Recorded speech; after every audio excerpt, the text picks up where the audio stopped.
I'm Tommy Salmons. This is year zero. Well, you had the fourth Democratic debate this week. I don't know. I listened to it twice while driving, and I don't really have a lot to talk about as far as their policies go. They didn't have much to say about policy either, in all actuality. Um, it's it's funny though. Uh, you get the first question comes up is about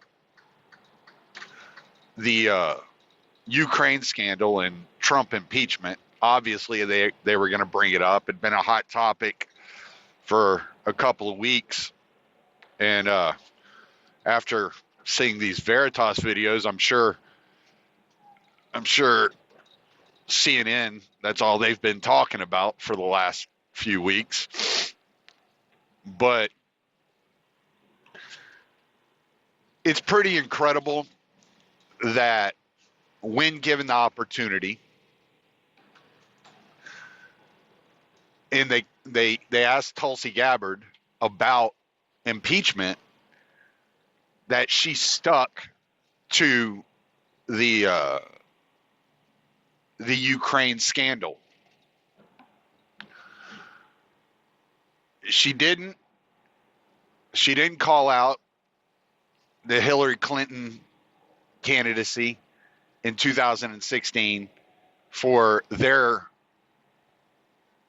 coordination with the Ukraine. She didn't talk about the two people in the Ukraine that were arrested for meddling in the U.S. election in 2016.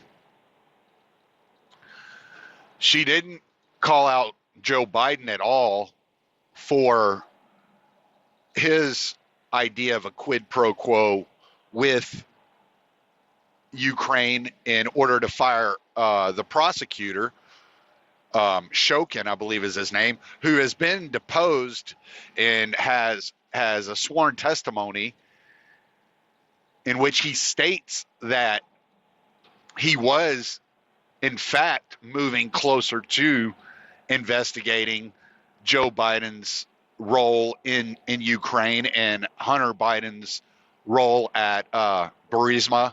I think it's Burisma. I just woke up. I'm still drinking coffee, but I'm pretty sure Burisma is the correct name here. She didn't bring up at all that if you want to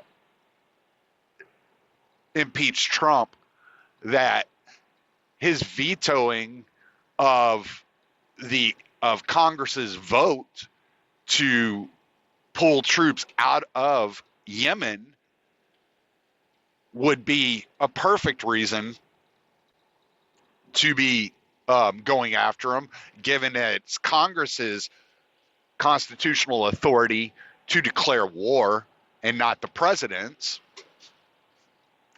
She didn't bring up the fact that the continuous destruction of Somalia and Libya without declarations of war is completely unconstitutional and worthy of impeachment. She would bring up any of the anti-war, non-intervention angles of impeachment in which she could have easily transitioned to. Rather, she said, well, I don't want it to be a partisan thing. Well, we understand that, Tulsi. But what we don't understand is why you're polling at 1% and you're taking a base hit. We don't understand why you're not calling your shot. We don't understand why you're not swinging for the fences. See, the thing is there's if the quote unquote anti-war candidate wants to mobilize the anti-war crowd, she needs to go full-throated and make every issue about being anti-war. When they bring up healthcare, she needs to mention that cronyism is more deeply embedded into the American psyche than genocide in the Middle East. She needs to mention, whenever they bring up immigration, she needs to mention that Biden has admitted his role in destabilizing Colombia and Honduras, and that if not for the interventions in South America, that the immigration problem and the refugee crisis would look a lot different.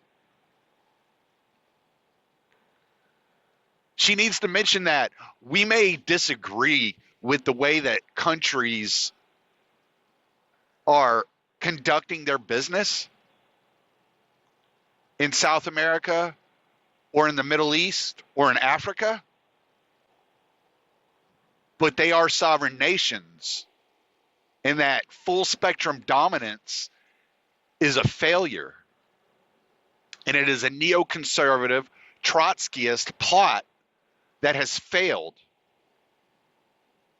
for 50 years.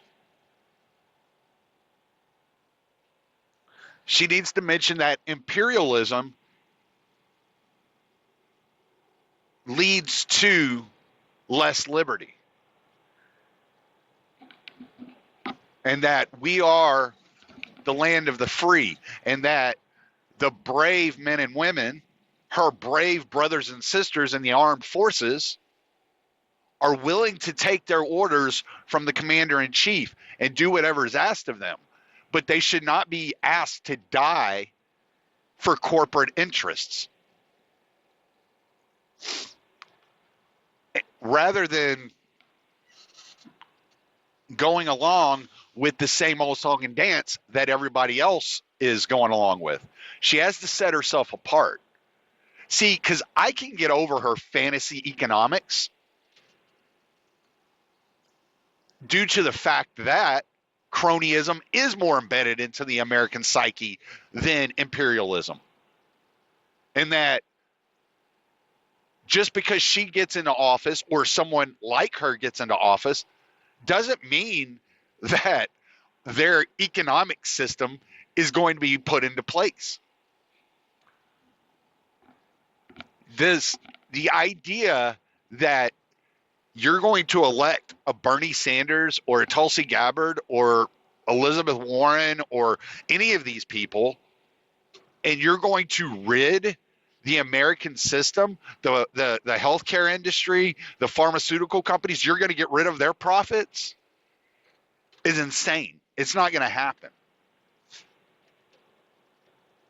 Not one time in American history has that ever happened. People want to point to the New Deal and say, well, FDR did this. Yeah, well, what FDR did actually was he brought in more cronyism and sold it, propagandized the American public into believing that it was good for the citizenry when it was actually good for the big corporations. So I can look past these quote unquote socialist type of policies because it won't happen. You're not going to dig out the corporate interest out of the American politic in 4 years, let alone 8 years. You're not going to rid the nation, the country of the United States of this corporatist, idea that is embedded in every aspect of our lives, right? You're not going to get lobbyists out of Washington, D.C. You're not going to, and even if you do, like, what do? You create another black market So now all this stuff is happening under the table, behind the scenes. You're not going to get rid of it. These people are bought and sold, right? So if you can at least get in there and you can start making some sort of foreign policy changes, then that's what you need to do. Now, Julian Castro brought up, which I was applauding, he was the only one who brought up the fact that police violence is gun violence. And I was like, yes, thank you. Well, why isn't Tulsi Gabbard saying that? You want to get guns out of the hands of civilians? How are they going to defend themselves against a militarized police force that is victimizing them? You want to get guns out of the hands of civilians when they're watching the United States military being used to overthrow countries left and right? What's to make them think that their communities aren't going to be militarized and controlled in such a militarized way? She could easily turn everything back around to foreign policy and militarism and imperialism, whether it's on the world scale, on the state level, on the community level.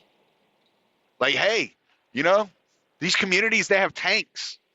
The military industrial complex has become so powerful that what they do is they constantly produce military equipment, and there's such a surplus that rather than stop production, the military just sells these older models to local police forces.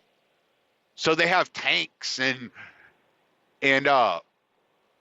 SWAT gear, and possibly even coming soon to a town near you, drones. I mean, how are you going to feel walking down the street or driving down the road and you see a drone over your head taking pictures? You know how scary that is? I was driving one time. I was near the border. I was coming out of El Paso, and I was heading to,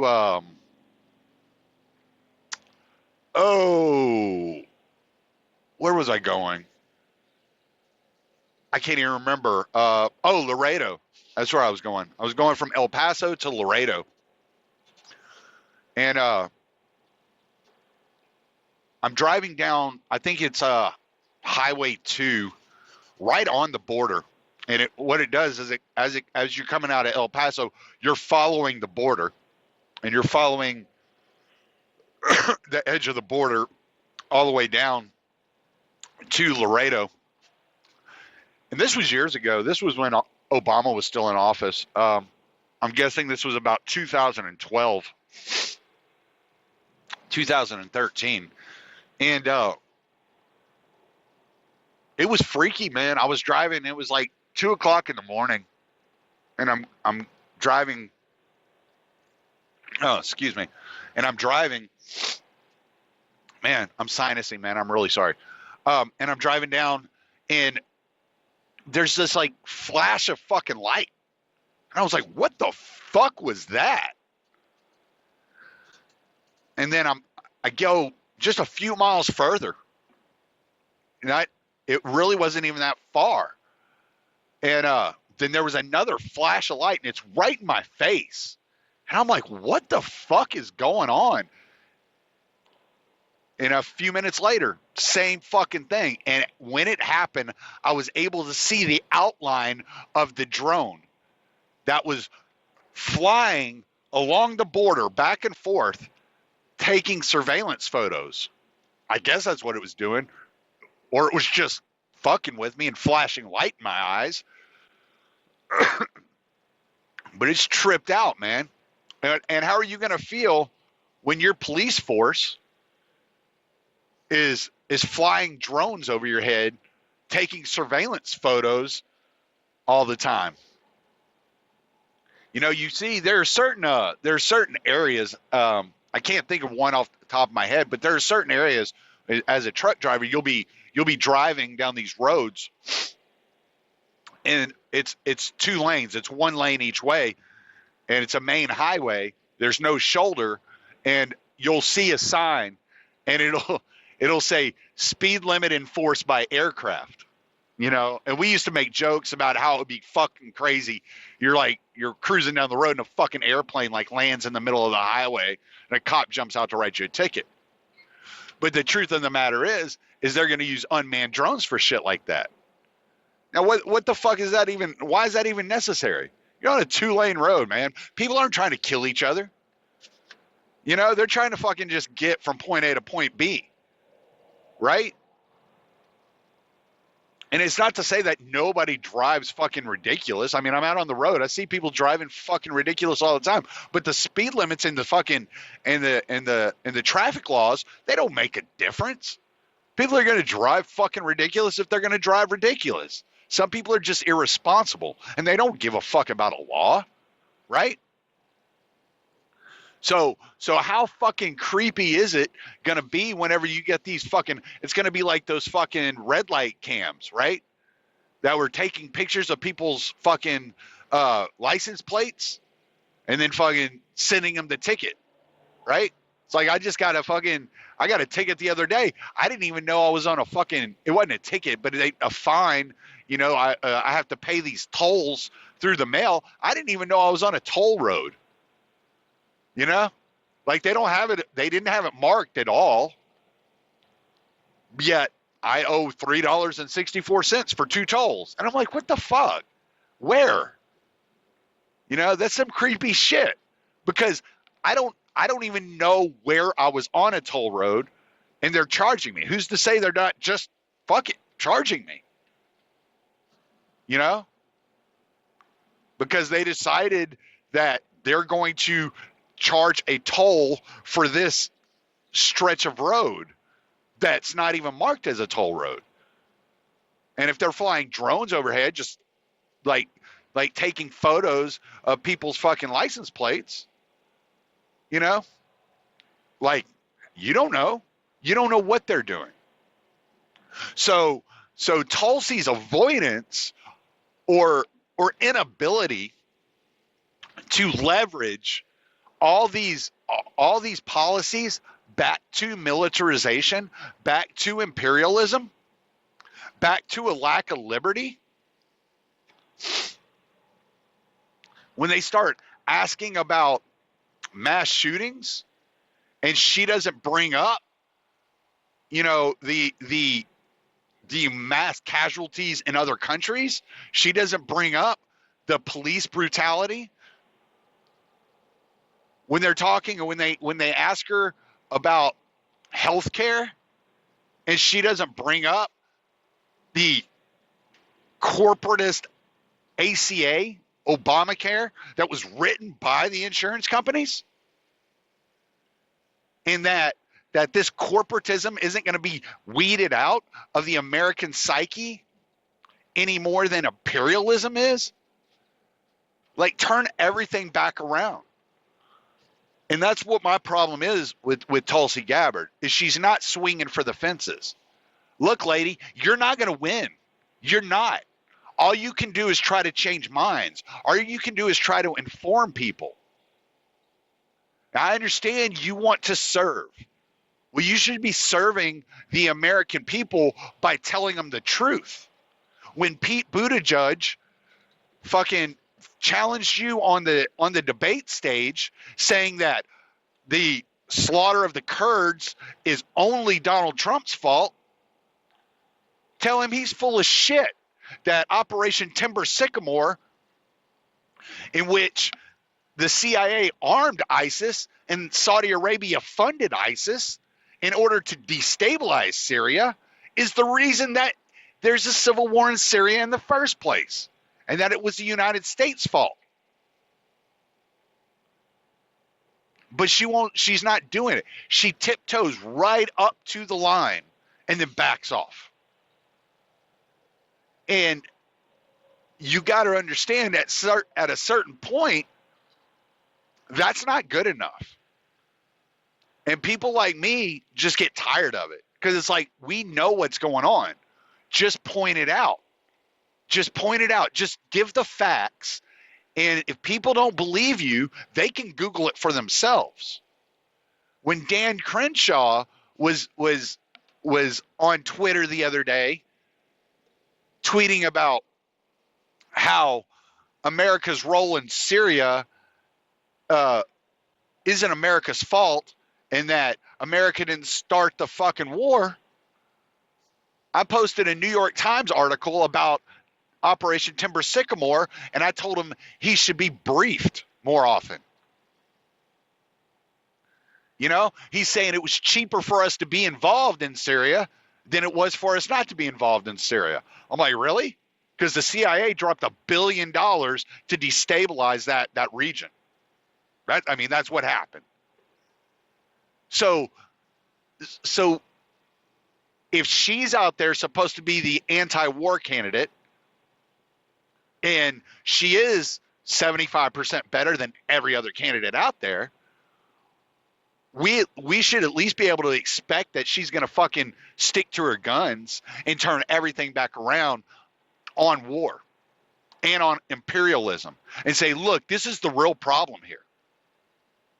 This is the real problem. When they fucking ask about mass shootings, even if you don't want to bring up the police brutality issue, how about bringing up the Caitlin Johnstone fucking article in which she was saying that it could be something in the American psyche creating these mass shootings through all these imperialist adventures and the worship of the United States military overseas and the murdering of civilians of other nations that we disagree with. And that people are learning by example, right? They're being showed, hey, the way you handle your business, the way you deal with political opponents is you go over and you murder them. How about that? That could have something to do with it. Could she at least turn to that? You know, she does great interviews, and as we saw yesterday, when she was called out by Hillary Clinton for being a Russian agent, which is such a bullshit. If you don't see through this whole Russia narrative, that Russia is code for anti-imperialist. Russia is code for anti-war. If you do not stand with the military-industrial complex, if you disagree with CIA clandestine operations overseas, if you disagree with coups, if you disagree with militarism, if you disagree with the NSA spying on every American citizen, if you disagree with the FBI counterintelligence plotting terrorist attacks so that they can fucking arrest some like brain dead, mentally unstable person that had no idea what they were getting involved in and got framed for some terrorist attack. If you disagree with all these things, suddenly you're a Russian agent. Right?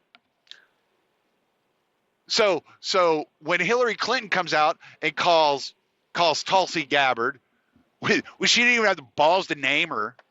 It was one of her spokesperson that actually named who Hillary Clinton was speaking of. Hillary Clinton didn't even have the balls to say Tulsi Gabbard's name.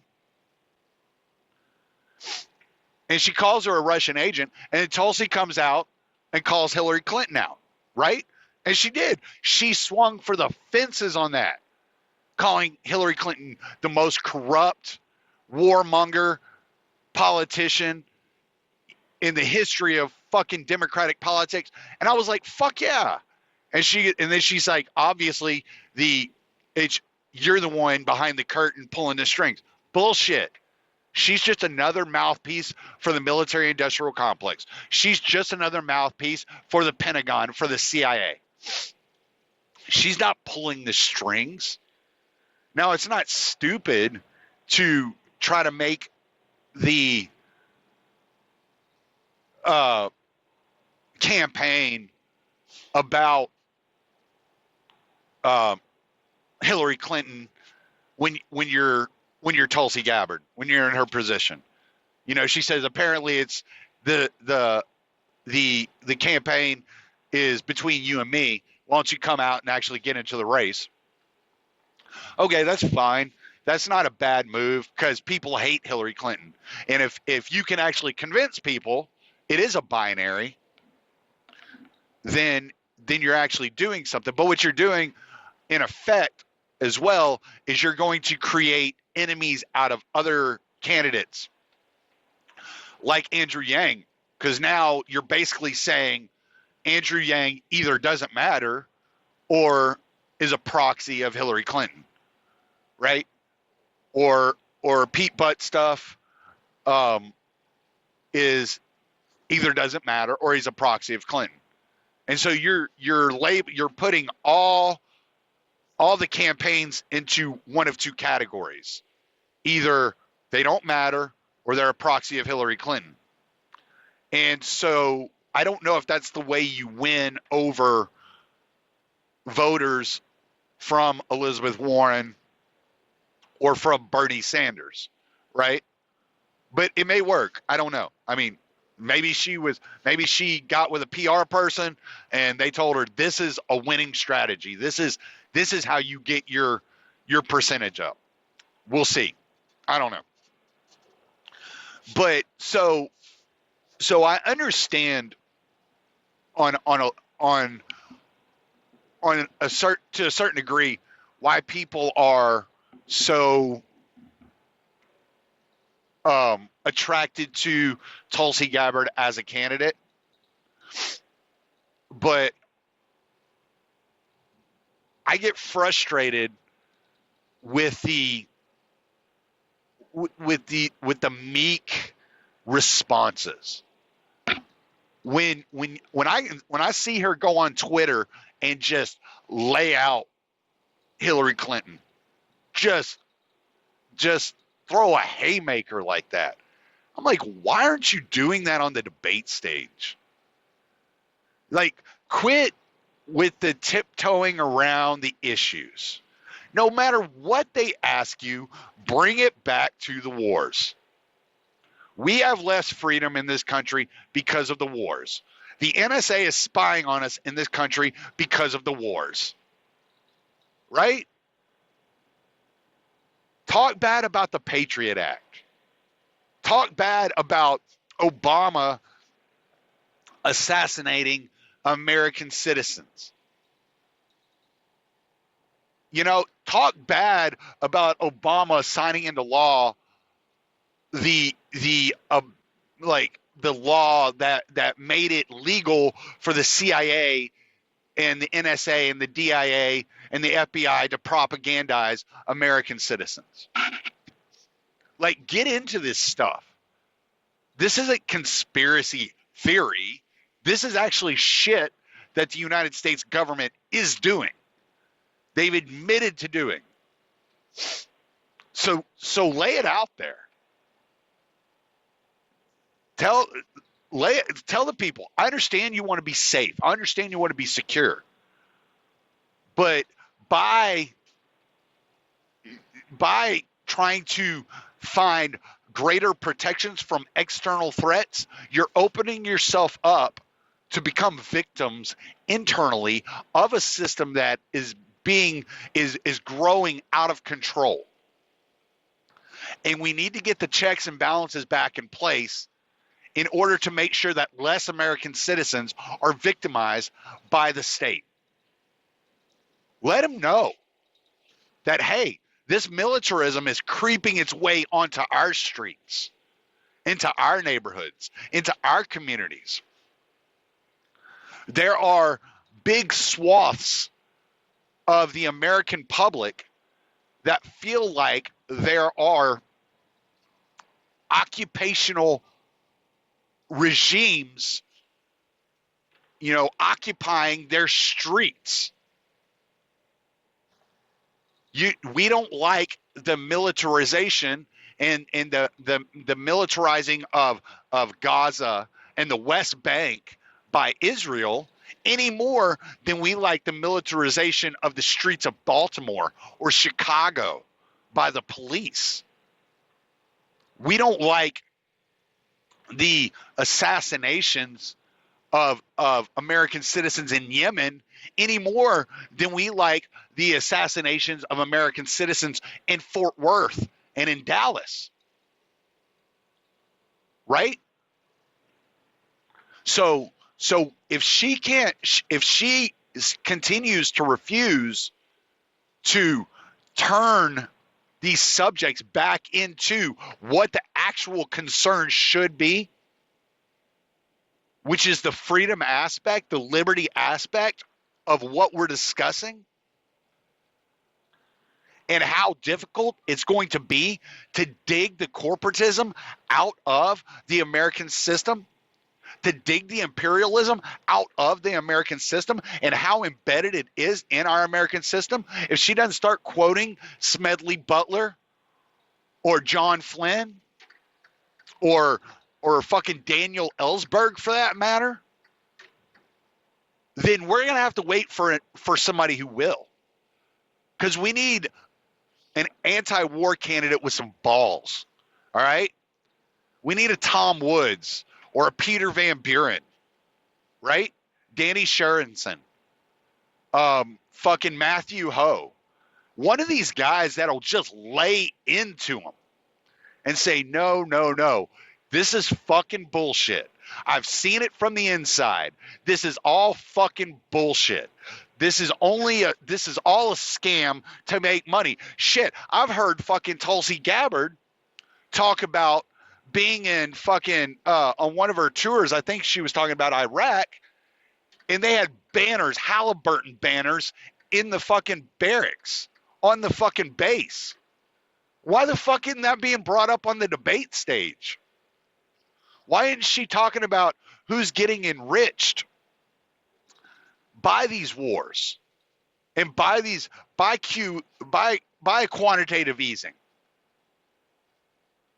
Why isn't she talking about these things? She brings up or she co-signs a bill to audit the Fed, but I haven't heard her say a fucking word on stage about the Federal Reserve. Right? She gets up there and goes for a base hit. She's looking for a quick soundbite. And then you get that quick soundbite like she had against, what's his name? Was it Tim Ryan or whatever his name was? And that was her best debate moment yet. Well, I don't know. The Kamala Harris moment was pretty good. But it's like she's saving it all up for one soundbite. Fuck that. Make every fucking question a soundbite.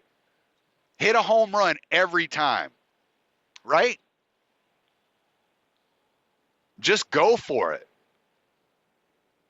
Because you're not beating Elizabeth Warren. You're not beating Joe Biden. Kamala Harris is still beating you despite what you did to her. So the whole propagandizing of the American public, of the Democratic Party, has worked.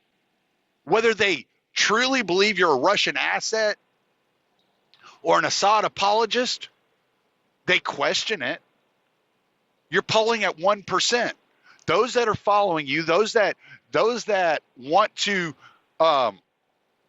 see you become president of the United States, are already voting for you in the polls. This is a given. So you have to do something else. And it's really disappointing when I know that you know the difference between Sunni and Shia and the Houthis and fucking the Pashtun and the Taliban, and you know all these different factions and everything that's going on over there, and you won't say it. You won't point it out. You won't get in detail. You won't tell the American people, look, you're being fucking lied to. You're being fucking lied to. The Taliban are a bunch of fucking hillbillies in fucking goddamn Afghanistan want to protect their nation, and they believe they are a sovereign nation, and they don't want to be occupied by a fucking foreign government, and that Al-Qaeda could have easily been destroyed within months of the 9/11 attacks had Bush just made a deal with the Taliban to hand over the Al-Qaeda leaders. And that Al-Qaeda at the time was 400 fucking refugees from other countries, from Saudi Arabia, from Turkey, from Jordan, from all these other countries. They weren't Afghans. They were from other countries. And they had taken refuge in Afghanistan because the central government of Afghanistan wasn't strong enough to weed them out. So the Taliban made a deal with them in order to keep the Al-Qaeda from attacking the Pashtuns. And so, but today, 18 years after the war started, Al-Qaeda, Al-Nusra, whatever you want to call them, they keep changing their name, but they're over 40,000 strong. They're all over the place. They're fighting alongside the U.S. and Saudi Arabia in Yemen. They were fighting, the U.S. was funding and training them and arming them in fucking Syria. So whatever the U.S. has been doing hasn't been working. And we need to take a really hard look at how we deal with these fucking terrorists and how we deal with these regimes. Because the only thing that was keeping Iraq stable, like it or not, was Saddam Hussein. And he told us that this, when he was arrested and he was being interrogated by the CIA, he told them, this is going to destabilize the entire country. You don't understand what you just did. And sure enough, Iraq's still a fucking disaster. I mean, we're there fighting again. You know, for the third time in 15 years or whatever. So her inability or unwillingness to actually just go for it and to just lay it out there is really, really not disturbing, but it's really disheartening. It's like, all right, whatever. This election, fine, whatever. We're going to end up, Trump's going to get elected for another 4 years. And we got to hope that he builds off of this northeastern Syria, moving troops out of northeast Syria, and that he starts fucking pulling troops out of other places too, like Somalia and Libya, Yemen. But I don't have that much hope in that, because what wasn't talked about during this whole fucking scandal, at least on a large level, was that as Trump moved 50 special forces operators that were sure to get slaughtered by Turkey if they were to have stayed there, by moving them out of Syria or out of northeastern Syria and getting them out of the line of fire, when he was doing that, he deployed 2,000 more troops to Saudi Arabia to fight this proxy war in Yemen, to protect Saudi oil reserves against Iran. That's what wasn't talked about, because nobody cares. Everybody applauds when he bombs somebody or he deploys more troops. But it's a fucking disaster if he moves 50 men. Can't move them. They got to stay there. Their job is to die. That's why they're there. We need them to die, because if they die, then we get a big war. And that's what we really want. We want a big war. We want to go to war with Turkey and Iran and Russia and China. That's what we want. Maybe North Korea for good measure. That's what we really want. We want another world war. And that's what they're doing. They're trying to push us closer to another world war. And Trump, though everybody wants to give him credit and say, Well, he has good instincts. Maybe.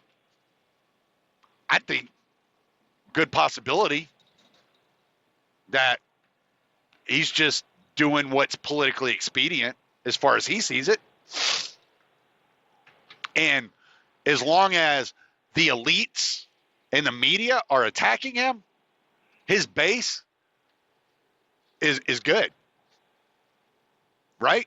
They're gonna back him up no matter what he does. If he's being attacked, they're gonna back him up.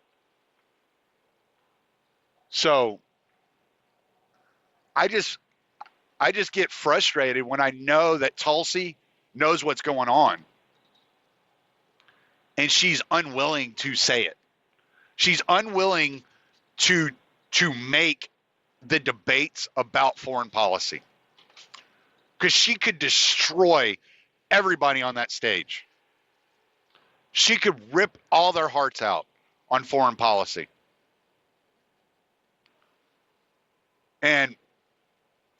But she won't do it. And it's frustrating. I'm watching it and I'm like, no, motherfucker, say this. Turn it around on them. You know, when CNN asks you about intervention in Syria, be like, well, you were cheering it along with everybody else. You're just as much to blame for this as everybody, which she did to an extent, but then she wanted to make it personal. And y'all call me an Assad apologist. Okay, call him out for that, but stick to your guns, man.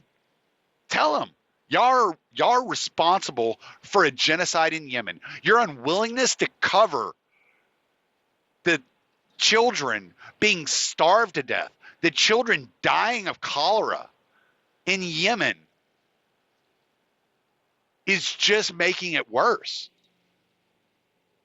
You know, like, call him out on that. Your unwillingness to cover the slave trade in Libya. Your unwillingness to cover the disaster that is Somalia. Your unwillingness to honestly look at Iraq or Afghanistan. And saying that diplomacy and meeting with the leaders of the Taliban is showing weakness? Well, was it weakness when FDR befriended Stalin? Was that weakness? Was it weakness when Nixon went to China? This is insanity. And just because your sponsors are getting rich off of the murdering of innocent women and children in the Middle East doesn't mean that I have to advocate for it. And that's what she should be saying every fucking question. Yeah, I think healthcare is a big issue, but we're really avoiding the catastrophe that is Yemen. We're really avoiding the catastrophe that is Libya. And nobody wants to call Obama out on this in the Democratic Party, but I'm willing to talk about it. That's what she should be saying. Oh, yeah, y'all are so interested in getting guns off the streets, but you had nothing to say when Obama was selling guns to the cartels of Mexico. That's what she should be saying. But she won't. And it's really frustrating. It's really fucking frustrating because she's the only one up there that is willing to point out any of this stuff. And she just won't go far enough. She tiptoes up to the line and then she backs off. And it's like, you know what? Grow a pair or go the fuck home because you're just wasting money and time. So that's all I got to say about this week in fucking Democratic debate and Hillary Clinton versus Tulsi Gabbard, and really just my take on Tulsi Gabbard and how frustrating it is that she knows what the fuck's going on and she won't say it. So that's why I fucking give her a hard time. That's why I say I'm disappointed in her, If I were any more disappointed in her, I'd have to call her son. So I'm Tommy Salmons. Late.